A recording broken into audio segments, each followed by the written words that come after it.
Hey, how you doing? It's Steve from Featherlight Studios. You've caught me burying a couple of my studio competitors out back. Competition's been really stiff around these parts, and you gotta take steps to stay current whenever you can. Speaking of which, this week's studio sessions is all about how to manage and maximize limited recording space for those of us that don't have a really big facility.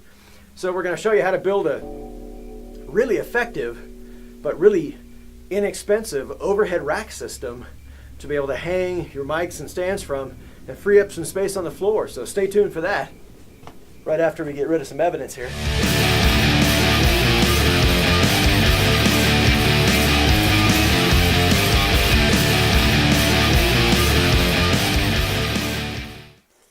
All right, so here's our challenge.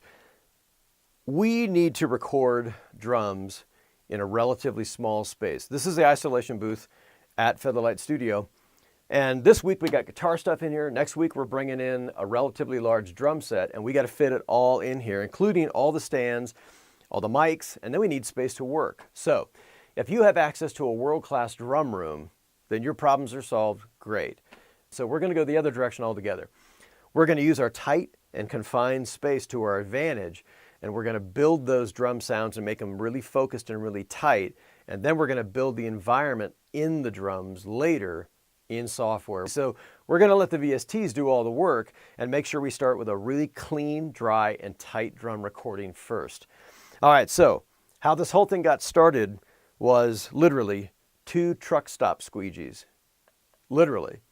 And the reason why is because we found a couple that telescope back and forth like a mic stand does. And I got the idea. It was like, wow, wouldn't that be a great overhead bracket for a mic? So what we did is we simply cut the brush off on one end and we cut the little scrapey thing off on the other end, and that left us a telescoping pole with 2 open ends. That's where the whole idea came from, to create an overhead rail system that can slide around the room and we can position the mics anywhere without having to have anything on the floor. The first thing we did is we cut the stuff off the ends, we painted it, and we got this. So how we got the mic on here, this is really nothing more than an old gooseneck we had lying around we weren't using anymore. So literally this was just an open end. We just slid it down here like that, and we taped it on, and then we threaded a mic clip on it. Boom, that was the mic end.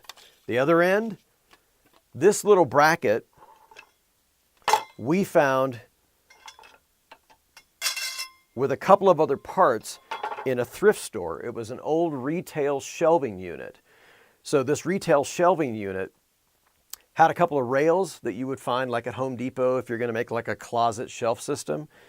These little guys just slid inside that railing like this, and it's basically just a square piece of tubing and a T on the top of it, and that allows the rail to slide in and out like this.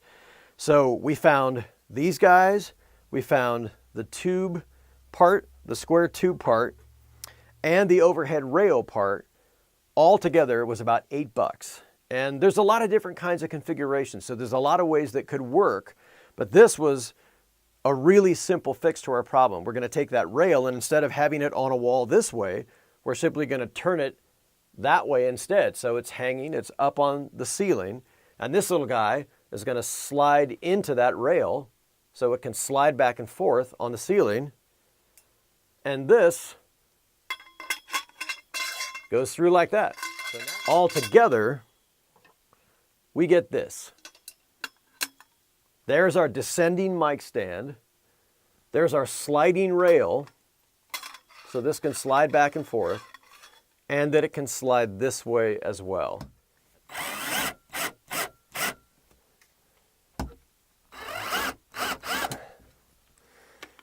So there's our overhead rail piece, and there's our little T with the tube on it, and that's just going to slide right in the end and slide back and forth. All right, so now we're just checking. We have the start of the second rail installed, and we're just checking to see if they're the same distance apart at this end that they are at the other. And they are, which means they're going to slide nice and smooth. This is our rail on the other side with that sliding bracket. So now we got both sliding back and forth. So here's our piece of tube, our square tube. We're going to slide that in there. And then we're going to fit that on the other side here because it's real close to the wall, so we can't put them both in simultaneously. All right, our two rails are installed. They're parallel to each other. And now we just need to make our makeshift truck stop squeegee descending mic bracket. And there it is. There's our descending mic holder right there. And this can telescope up and down. And this allows us to position this mic anywhere we need it to go, sliding back and forth in this room. And there's the other one on that side. So with that, we got two of the biggest stands up off the ground and freed up quite a bit of space. We still have one more left to go. We use our room mic that's usually right up on a stand in the corner. That'd be really nice to have that permanently mounted as well. So let's do that next.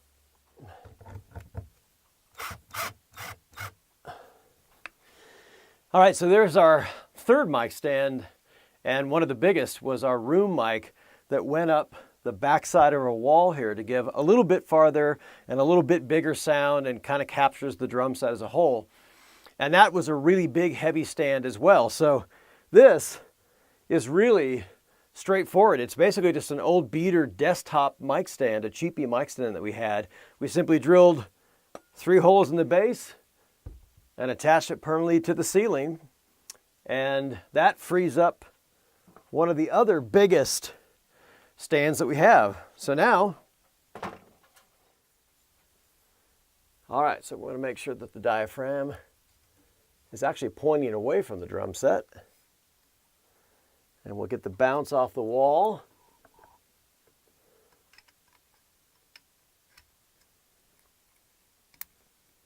And then we'll run the cable on the top side over to the rail system, and it'll terminate against the wall with just a hook and then run down, and that'll hit the snake right there.